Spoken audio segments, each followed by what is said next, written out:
41번 문제 풀어보도록 하겠습니다. 역삼투의 원리를 가장 효율적으로 이용할 수 있는 생물공정 교재 435페이지 가보도록 하겠습니다. 435페이지 역삼투와 관련되어진 이야기들이 나오죠. 책을 조금 읽어보시면 삼투는 그 줄 끝에 물 분자의 고농도 영역으로부터 저농도 영역으로, 즉 순수한 물로부터 염을 포함한 수용액으로 이동을 의미한다. 밑에 줄 물이 염 용액으로 이동됨에 따라 압력이 증가한다. 이를 삼투압이라고 이야기하고, 아래쪽에 11-46번씩 파이는 CRT, 밑에 줄 C는 용질의 몰 농도, T는 절대 온도, 그 섭씨 온도에 273을 더하면 되죠. R은 기체 상수를 이야기하고, 그 아래쪽에 파이는 CRT 나오죠. 반트호프의 법칙이라고 이야기합니다. 그 밑에 줄 오스모시스, 리버스 오스모시스 옆에 그 줄 끝에 물에 넣어주세요. 제일 마지막 부분에 이 압력은 물의 저농도 영역으로부터 고농도 영역으로 물 분자를 이동시켜 막을 한 면에 용질 분자를 농축시킨다. 다르게 이야기하게 되면 물을 제거하는 거죠.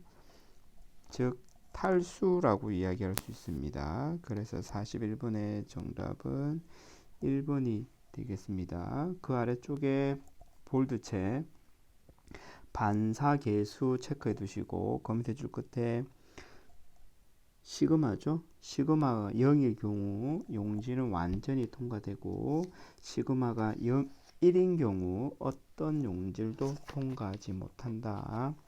다음 페이지 436페이지 제일 아래쪽에 11-50번 위에 줄 내려오시면 농도 분극이라고 하는 이야기가 나오죠. 농도 분극 줄이는 방법이 존재합니다. 줄이는 방법, 농도 분극을 줄이는 방법.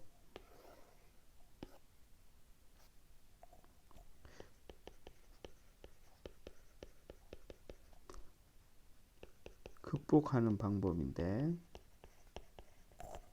몇 번 시험이 나왔습니다. 맥동이라고 하는 법, 맥동, 그리고 진동, 향유. 보기에 3개가 정답이고 4번째 다른 게 나오겠죠. 기억을 해 두셨으면 합니다. 42번 문제.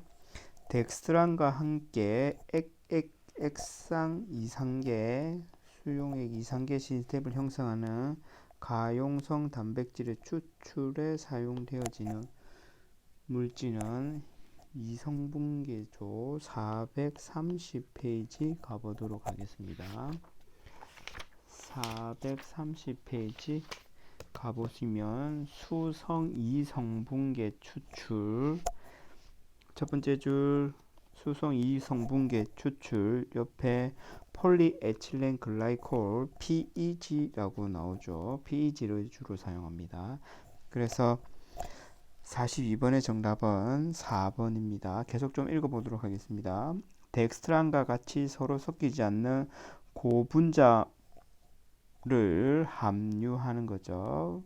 그래서 폴리에틸렌 글라이콜이라든지 덱스트란과 같은 것들이 존재하면 그 위에 화살표 해가지고 존재 시 적어두세요. 존재 시 용해도가 감소합니다. 그래서 우리가 원하는 그 물질들만 용해도가 감소하니까 침전되어지는, 뭉쳐가지고 용해도가 감소해가지고 침전이 되어지겠죠. 그 아래쪽에 식 11-38번식 KP는 E의 AM per T 승이죠. KP는 위에 줄 분배 계수이고, 그 밑에 줄 M은 분자 단백질의 분자량, T는 절대 온도, A는 상수, 밑에 줄 분배 계수는 두 상 중 하나의 이온 교환 수지 또는 유한 NH4,2SO4 황산암모늄과 KH2PO4와 같은 염을 첨가하여 계산할 수 있다. 그 밑에 단락 첫 번째 줄 끝에 피진의 양이온 또는 음이온 교환성을 갖도록 유도체화되어 이성분계에 사용이 되어진다. 친화성 리간드 역시 Kp 값의 증가를 위해 사용이 되어진다. 밑에 줄 저분자량의 고분자가 단백질과 더 효과적으로 결합한다. 그래서 42번의 정답은 4번입니다. 43번 문제 풀이해 보도록 하겠습니다. 분자생물학 실험에서 사용되는 전기용동에 관한 설명 중 옳지 않은 것은 전기용동과 관련되어진 부분은 교재 465페이지에 나와 있습니다. 요 교재에 나와 있는 부분은 이제 어떤 물질을 분리할 때 주로 회수하고 정지하는 부분에 주로 사용이 되어지는 부분이고, 분자생 적용이 되어지긴 하지만 간단하게 보게 되면 일반적으로 그 채를 생각하시면 되는데, 채는 이렇게 격자 모양으로 되어져 있죠. 그래서 무언가를 분리해낼 때 분자량이 서로 다른, 크기가 서로 다른 어떤 물질들을 분리해낼 때 사용이 되어지는데, 크기가 큰 녀석이 있고 크기가 작은 미세한 모래와 같은 것들이 있다면, 자갈과 모래가 존재한다면 여기 하나의 채 위에서 담아두고 툭툭툭 치게 되면 굵은 게 분자량이 큰 게 떨어질까요? 작은 게 떨어질까요? 당연히 작은 게 떨어지겠죠. 다르게 이동 거리는 분자량이 큰 거에 비해서 분자량이 작은 게 멀리 이동하죠. 그래서 이동 거리는 분자량에 비례하여 증가하지 않죠. 그래서 43번의 정답은 1번입니다. 2번 보기 또한 요거에 조금 반대되는 이야기가 담겨져 있으니까 43번 문제는 쉽게 생각하실 수 있지 않았을까 생각됩니다. 44번 문제, 제조와 효모에 의해서 생산된 5만 달톤의 효소를 막분리 공정을 사용하여 농축할 때 가장 적절한 공정의 순서대로 옳게 나열한 것은 교재 412페이지를 보시면 표가 있습니다. 412페이지의 그림. 요 그림이 시험에 좀 자주 나오고 있습니다. 잘 기억해 두셨으면 좋겠고, 주로 그 포화 사이즈, 막 사이에 분리할 수 있는 사이즈 크기를 질문하는 거죠. 그래서 일반적으로 단백질 수준에서는 이제 한해효과를 많이 사용을 하죠. 한해효과. 그 표에서 제일 위쪽에 마이크로 필터 미세효과이죠. 마이크로 필터 미세효과. 그 아래쪽에 울트라 필터레이션 한외효과, 그리고 리버스 오스모시스 역삼투죠. 일반적으로 효소를 분리 정지할 때는 역삼투는 주로 사용이 되어지지 않습니다. 그래서 제일 거기에서 보시는 것처럼 제일 구멍이 큰 것은 미세여과이고, 그 다음으로 구멍이 큰 것은 한해여과, 그 다음으로 제일 큰 거 미세여과, 중간 한해여과, 제일 작은 게 역삼투이죠. 처음에는 아주 굵은 걸 사용해서 큰 분자량을 가지고 있는 녀석들을 제거하고, 그 다음에는 한해효과를 통해서 단백질은 주로 한해효과 수준까지 해서 울트라 필터레이션을 통해서 분리 정제를 하죠. 역삼투까지는 내려가지는 않습니다. 공극의 사이즈가 큰 순서는 미세효과, 한해효과, 역삼투가 되겠죠. 이 순서를 물어보는 문제도 존재하고 이와 같은 형식을 물어보는 문제도 존재합니다. 그래서 44번의 정답은 2번입니다.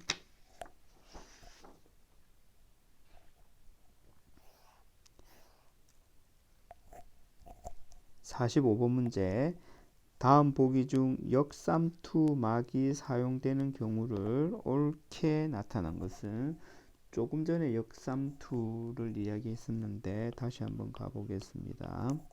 435페이지 역삼투를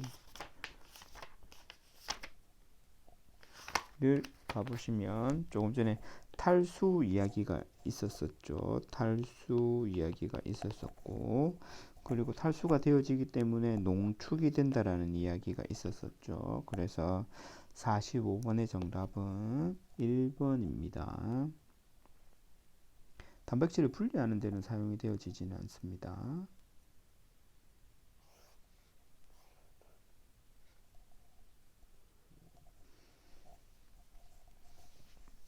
부산물 중 지정 폐기물로 분류하는 요건으로 옳지 않은 것은, 올해부터 첨가되어진 변화된 시험 출제 방식에서 제목이 바뀌면서 나왔던 새롭게 출제되어지는 부분이기는 하네요. 지정 폐기물은 그게 여러분들이 찾아보실 때는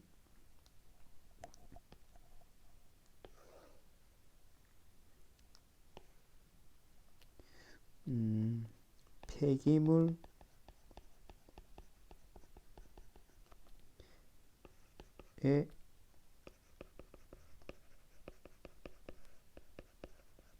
종류별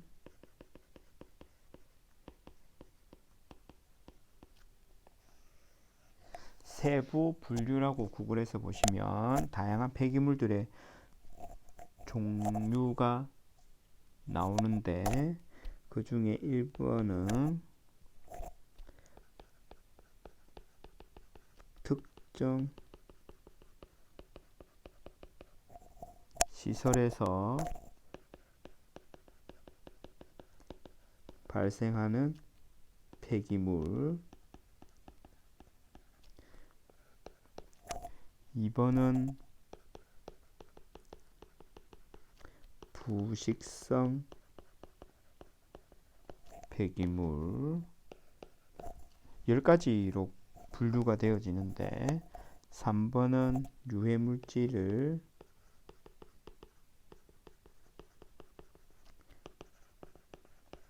함유하는 폐기물, 네 번째는 폐, 유기용제, 다섯 번째는 페인트 및 락카, 여섯 번째는 유, 일곱 번째는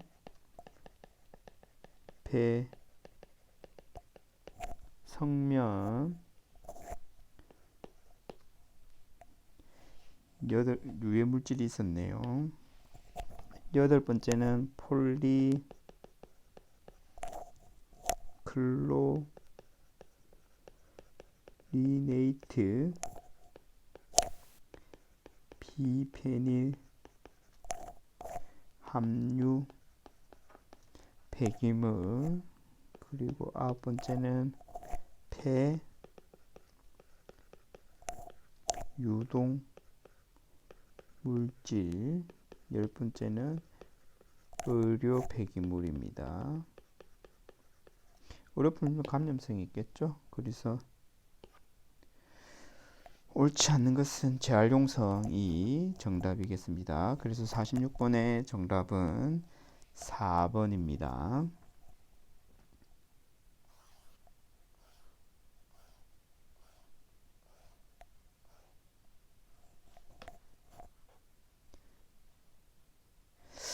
47번 전기투석에 대한 내용으로 옳지 않은 것은 47번 전기투석과 관련이 되어진 이야기는 466페이지에 주로 나와 있습니다.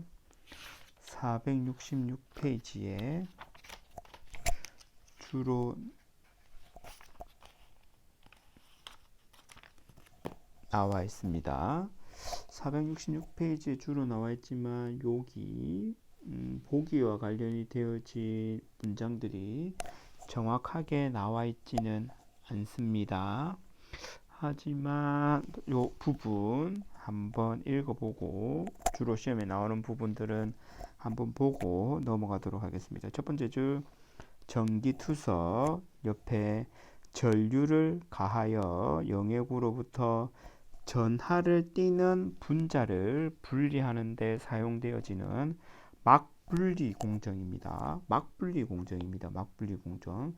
막분리 공정에는 조금 전에 이야기했던 미세여과 한해여과 역삼투가 막분리 공정이고, 그리고 전기투석 또한 막분리 공정입니다. 그리고 앞에 조금 전에 보셨던 것처럼 전하를 띠는 분자를 분리하는 겁니다. 분자량에 의해서 분리되어지는 게 아닙니다. 전하, 얼마만큼 전하를 띠느냐를 가지고 분리하는 거지 분자량을 가지고 분리하는 게 아닙니다. 앞에 우리 미세여과 한해여과 역삼투는 분자량을 가지고 그 채처럼 포어 사이즈를 가지고 그 공국의 간격을 가지고 분리해내는 것이었는데, 전기투석은 그게 아니라 분자량이 아니라 전하를 띠는 물질을 분리하는 것이고, 옆에 두 번째 줄 막에 이온 교환기를 가져 고정된 정기적 전하를 띈다. 밑에 줄 끝에 이 방법은 전해질과 단백질의 농축에 매우 효과적이다. 밑에 줄 끝에 투석보다 훨씬 빠르고 더 효과적인 탄염 방법이다. 그 밑에 줄 이온 교환막. 다음 페이지 제일 위에서 네 번째 줄 끝에 교차결합제, 그 밑에 달락 EM 첫 번째 줄 ED 장치는 염의 농축과 희석, 이온 지환, 전기 분해에 사용되어질 수 있다. 입니다. 이 내용이 요 올해 시험 문제에는 정확하게 매치되어지는 부분이 없어서 좀 아쉽긴 한데 47번의 정답은 2번이라고 이야기를 합니다.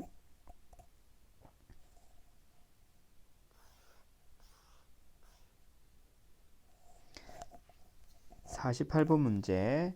생물 분리 공정에서 발효 생성물의 일반적인 특성으로 가장 적합한 것은 411페이지 보도록 하겠습니다. 11장 제일 첫 번째 페이지 제일 앞에 줄 첫 번째 줄 끝에 회수와 정제 공정의 어려운 점, 남점은 생성물의 성질에 크게 좌우되어진다. 생성물은 세포 자체, 세포 외 성분 또는 세포 내 성분이다. 옆에 발효액의 화학적 성질이 아주 복잡하고 끝에 아주 높은 순도를 요구하기 때문에 밑에 줄 제조 시 생성물의 산물보다 더 많은 비용이 든다. 생산하는 것보다 분리 정제하는 비용이 더 많이 들고, 옆에 흔히 열과 산소에 민감하고 묽은 수용액으로 존재하기 때문에 돈이 많이 든다는 거죠. 그래서 정답은 묽은 농도로 존재한다. 아주 조금 묽은 농도로 존재하기 때문에 분리 정제 농축하는 과정을 거쳐야 되기 때문에 비용이 많이 든다라는 거죠. 그래서 48번의 정답은 1번입니다.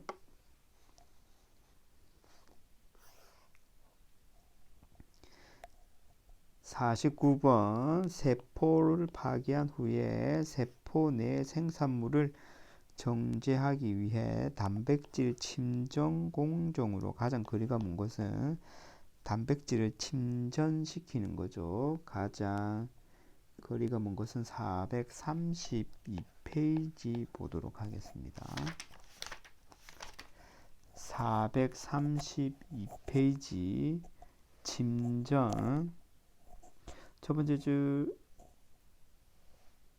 끝에 보통 단백질의 침전은 밑에 줄 염을 사용하죠. 스트랩토마이신, 황산염, 황산암모늄과 같은 염을 사용을 하죠.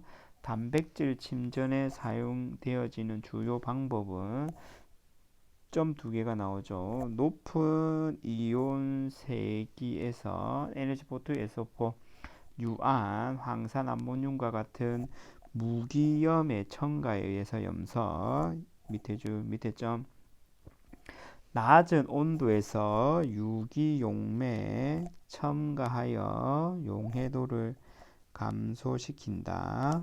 그리고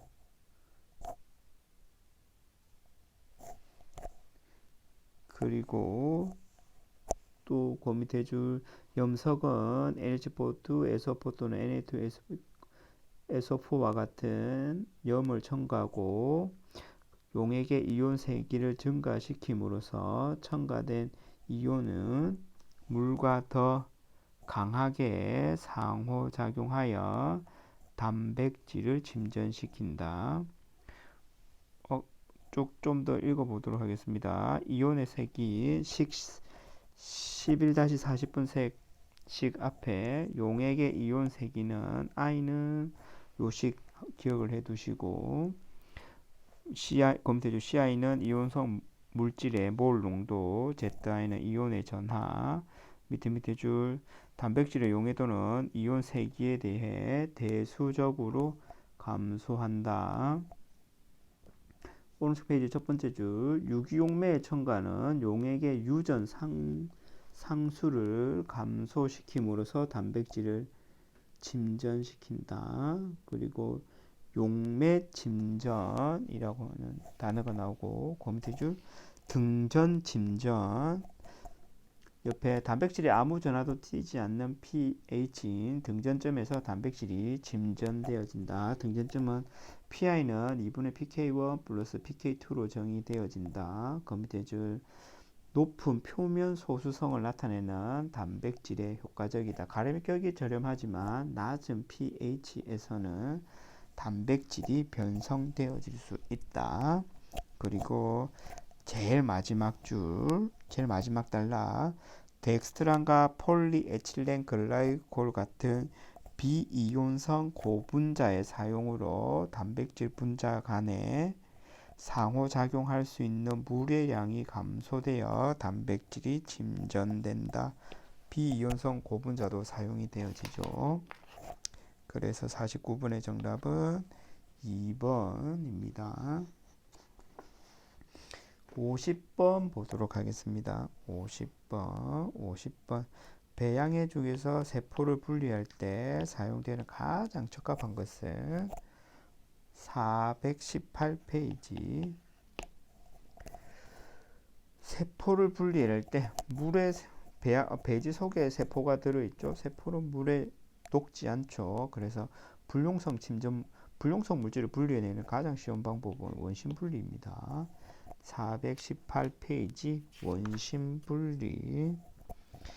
원심 분리 첫 번째 줄 원심 분리, 원심력에 의해서 분리가 되어지죠. 가장 일반적으로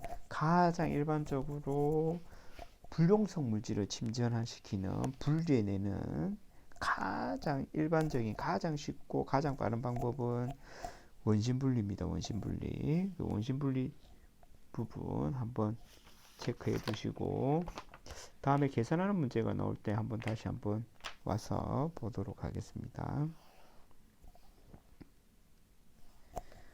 51번 문제.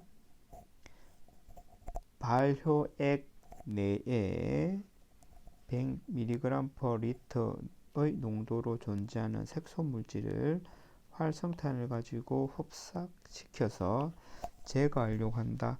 등운 흡착선 실험을 통해 1g의 활성탄에 200mg의 색소 물질이 흡착이 되었다면 100L 발효액 4개 내의 색소 물질을 완전히 제거하기 위해서 필요한 활성탄의 질량은 446페이지 가보도록 하겠습니다.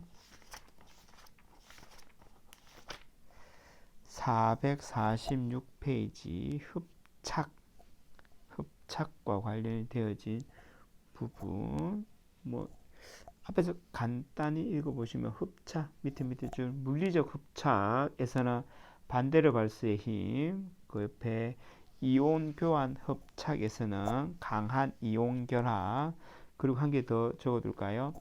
친화성 흡착, 항원 항체 결합이죠. 조금 이따가 올 거라서 이 문제는 뭐 흡착이 나와서 교재를 잠깐 보기는 하였습니다만은 100리터의 발효액 내에 존재하는 색소 물질을 완전히 제거하는 거죠.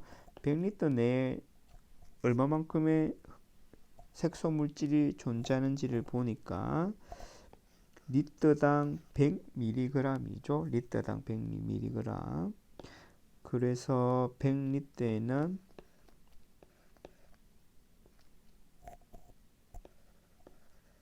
mg이죠.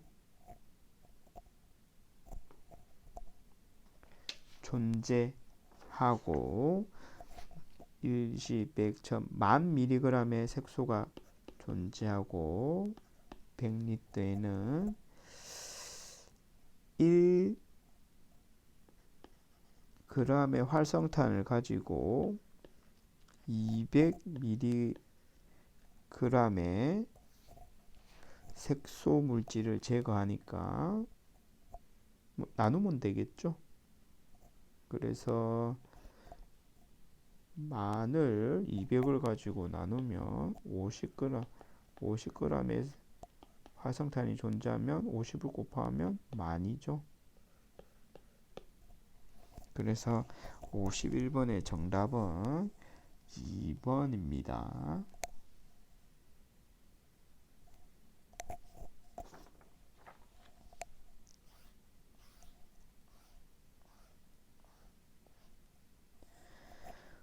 52번 막분리 공정에 대한 설명으로 옳지 않은 것은 막분리 공정은 조금 전에 설명을 드렸던 것처럼 미세여과 한외여과 역삼투 그리고 전기투석이죠. 전기투석은 전기용동과 막분리가 합쳐진 형태이죠. 52번에 그래서 그 앞에 내용들을 좀 요약을 해보시면 정답은 약품, 열, 용제 등의 특성에 제약을 받지 않는다. 맞습니다. 열 변성 받지 않고 하여튼 이 정답은 52번의 정답은 2번입니다. 교과서에 정확하게 명확하게 그 문구가 나와 있지 않아서 찾기가 좀 어렵긴 하지만 막분리 공정에서는 이 약품이라든지 열, 용제의 특성에 제약을 받아서 사용하실 때 좀 조심하셔야 됩니다. 53번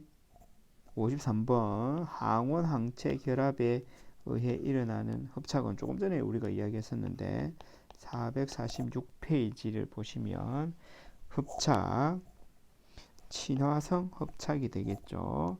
메커니즘은 조금 전에 물리적 흡착, 이온 교환 흡착, 친화성 흡착, 물리적 흡착이 존재하고 이온 교환 흡착이 존재하고 친화성 흡착이 존재하는데 물리적 흡착은 반대로 발수의 힘, 이온 교환 흡착은 이온 결합, 친화성은 항원 항체이죠. 그래서 53번의 정답은 3번입니다. 54번 액체에 용해되어 있는 항생물질, 효소 등과 같이 열의 불안정한 물질을 건조할 때 사용이 되어지는 건조기는 469페이지. 건조는 무조건 동결건조입니다. 거의 대부분이 다 동결건조입니다. 469페이지를 가보시면 건조 읽어보도록 하겠습니다. 첫 번째 줄 정제된 젖은 생성물, 결정 또는 용해된 용질로부터 용매를 제거하는 것을 보통 건조에 의해서 이루어진다. 옆에 생성물의 물리적인 특성, 열 민감성, 원하는 최종 수분 함량 또는 용매를 고려해야 한다. 많은 점이 존재하는데 그 중에 두 번째 동결 건조, 프리즈 드라이라고 이야기하기도 하고, 옆에 얼어있는 용액으로부터 승화 동그라미 하세요. 승화 고체에서 기체로 바로 삼중점에서 고체에서 기체로 바르고 하는 것을 승화라고 하죠. 그래서 얼어있는 상태에서 바로 물 분자들을 기체로 날려버리는 것, 고체 얼음에서 전기로 인해 수분을 제거하는 방법, 동결 건조입니다. 그래서 54번의 정답은 1번입니다.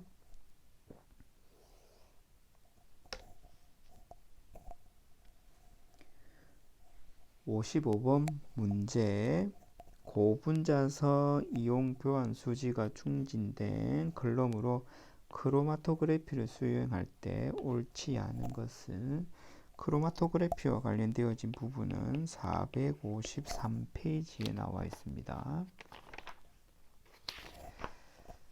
453페이지 크로마토그래피, 그 밑에 볼드체 이동상, 그 밑에 볼드체 정지상, 주로 크로마토그래피는 이동상에 의해서 분류를 하죠. 액체이면 리퀴드 크로마토그래피 LC, 가스이면 기체이면 가스 크로마토그래피 GC라고 이용하죠. 이런 이동상에 의해서 물질이 이동을 하다가 정지상, 고정상에 존재하는 어떤 물질과 흡착을 해서 상호작용을 해서 그 밑에 담체와 약하게 작용하는 용질은, 어떤 물질은 빠르게 클럼을 빠져나올 것이고 강하게 결합하는 녀석들은 느리게 이동을 하겠죠. 그런 이동도의 차이를 가지고 분리해 내는 거죠. 다음 페이지 제일 위에 적어 두실까요? 양이온 교환 수지에는 SO3- 그리고 CM이라고 하는 물질, 또 SP라고 하는 물질, 음전하를 띠고 있어서 양이온을 플러스를 뜨는 물질이 와서 결합할 수 있는 이런 물질들이고, 음이온 교환 수지는 DA 또는 Q라고 하는 물질도 주로 플러스 전하를 띠고 있습니다. 그래서 마이너스 전하를 띠는 물질들이 와서 결합하는 녀석들이죠. 양이온 교환 수지, 이런 마이너스를 띠는 녀석들은 이가 양이온이 일가 양이온보다 늦게 배출이 되어지겠죠. 일가는 결합할 수 있는 부위가 한 개인데 반해서 이가는 두 군데 결합할 수 있으니까 조금만 힘을 가하게 되면 일가가 쉽게 떨어지겠죠. 그래서 일가가 빨리 배출이 되어지고 이가는 상대적으로 늦게 배출이 되어지겠죠.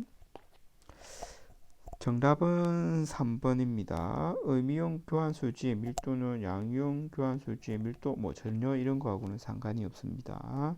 나머지 부분들은 뭐 비슷한 부분에서 읽어보시면 될 것 같습니다. 55번의 정답은 그래서 3번입니다.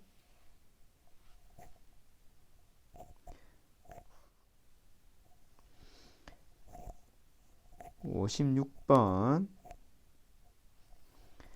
생물 공정의 마무리 단계인 결정화에 관한 설명으로 옳지 않은 것은 결정화와 관련이 되어진 부분은 교재 468페이지 보도록 하겠습니다. 468페이지 정제의 마무리 단계 결정화죠. 결정화 1번 첫 번째죠. 결정화 크리스탈라이제이션 항생제 같이 고도로 정제된 생성물의 생산에 있어서 보통 마지막 단계이다. 결정화는 열에 민감한 물질의 열 변성을 최소로 하는 저온에서 운전된다.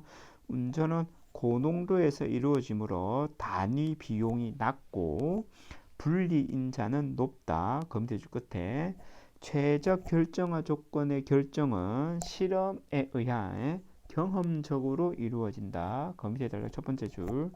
고순도의 결정은 현탁액으로부터 회분식 널치 형태의 여과기 또는 원심 여과기를 사용하여 회수된다. 다음 페이지 마지막 단락이죠. 건조 바로 위에 결정의 특성과 크기는 원심 분리와 세척 속도에 영향을 미친다. 그래서 56번의 정답은 2번이죠. 주로 고농도에서 이루어지죠. 저농도가 아니라 고농도에서 이루어지기 때문에 단위 비용이 낮고 분리인자가 높죠. 그래서 56번의 정답은 2번입니다.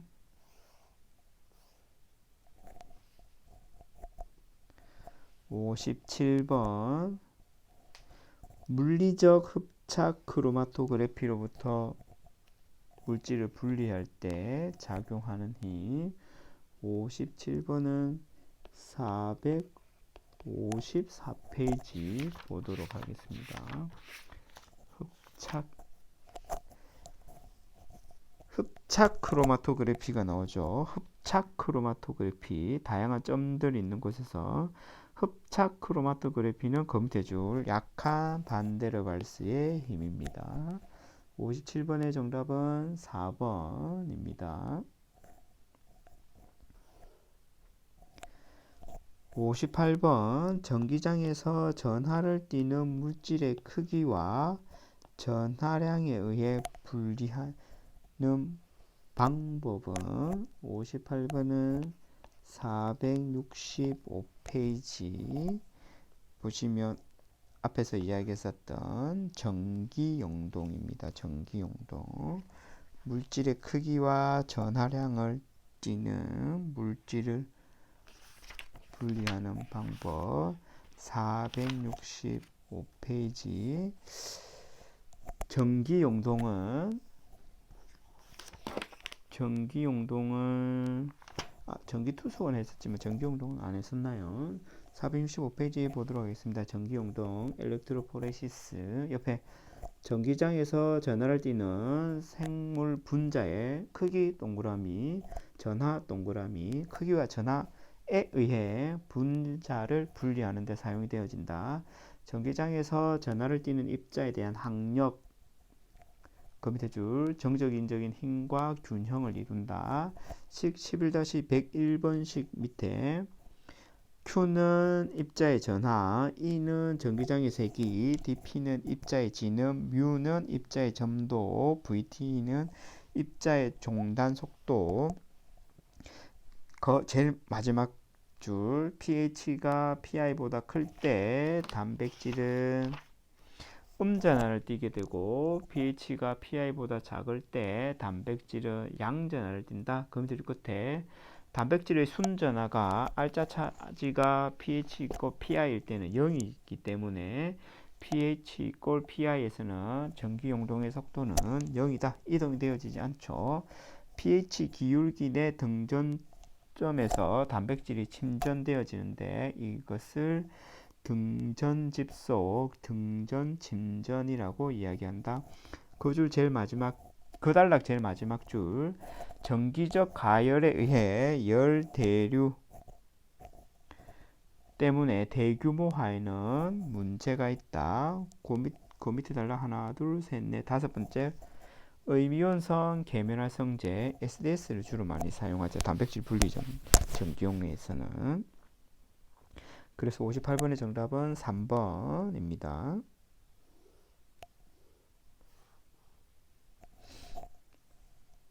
59번. 다전해질 또는 칼슘 클로라이드와 같은 염을 사용하여 작은 덩어리를 보다 침강될 수 있는 큰 입자로 만드는 공정. 정답은 응집입니다. 422페이지. 응고와 응집에 대한 이야기가 나오는 부분입니다. 응고와 응집. 422페이지. 응고와 응집. 응집은 보통 첫 번째 줄 원심분리 중력 침강 또는 여과 이전에 응고 응집하고 난 다음에 원심분리 중력 침강 또는 여과를 한다라는 거죠. 이들 분리 공정의 성능을 개선하기 위해 세포 덩어리를 형성하는데 이용이 되어진다. 응고는 보다 간단한 전해질인 응고제를 사용하여 분산된 콜로이드로부터 작은 군체를 형성하는 것이고, 응집은 보통 다전해질 또는 칼슘 클로라이드 같은 염을 응집제로 사용하여 작은 균체를 침강될 수 있는 보다 큰 입자로 직접 모으는 것들이죠. 그래서 59번의 정답은 2번입니다.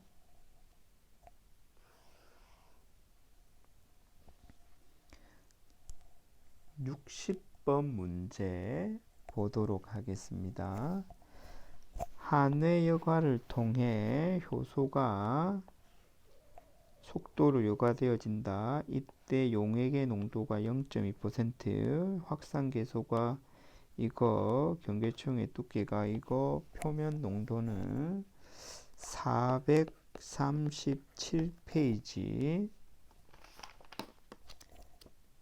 437페이지에 나와 있는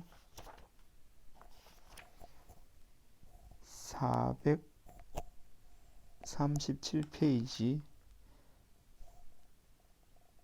나와 있는 한회여과 부분을 보시고 식은 다음 페이지 11-54번 식을 보도록 하겠습니다.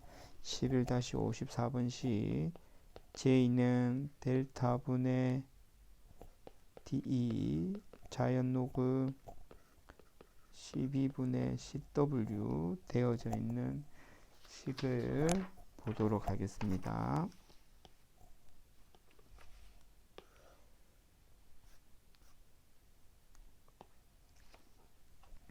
J는 델타분의 DE 곱하기 자연로그 12분의 10W이죠. J는 선속도, S는 막의 두께, DE는 확산 농도, 자연로그 값이고 용액의 농도, 표면 농도이죠. 표면 농도, 그래서 W를 구하라는, CW를 구하라는 거네요. 그래서 문제에 나와 있는 정보들을 활용하게 되면 선속도 J는 9 곱하기 10의 마이너스 4승 cm per minute 는 델타 막 두께가 0.02 cm 분의 DE 개수죠. 확산 개수 6 곱하기 10의 마이너스 5승 단위는 cm 제곱분의 분 곱하기 자연 로그 퍼센트 용액의 농도 퍼센트가 0.2% 분의 x를 구하는 거죠. x. 그래서 약분할 수 있는 것들을 cm 한 개 약분이 되어지고 퍼센트 약분이 되어지면 cm per minute 다 약분이 되어지겠죠. 그래서 이 식을 정리하게 되면 요것만 따로 모아서 정리하게 되면 자연 로그 0.2분의 x는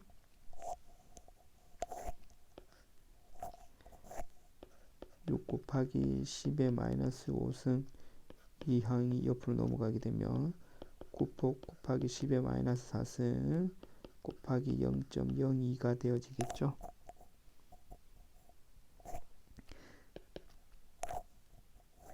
육 곱하기 10의 마이너스 5승을 위의 식을 계산하게 되면 1.8 곱하기 10의 마이너스 5승이 되어지고 그럼 15 마이너스 5승이 서로 약분이 되어져서 날아가게 되면 6분의 1.8이죠. 6분의 1.8은 0.3 그래서 자연 로그 0.2분의 x는 0.3입니다. 보기에 나와 있는 숫자를 x 값에 넣어 보게 되면 자연 로그 0.2분의 0.22를 계산해 보게 되면 0.095가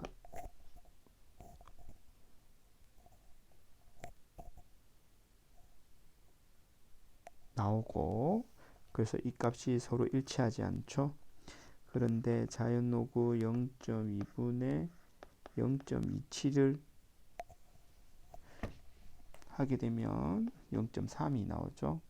그래서 정답은 0.2가 2번 60번의 정답은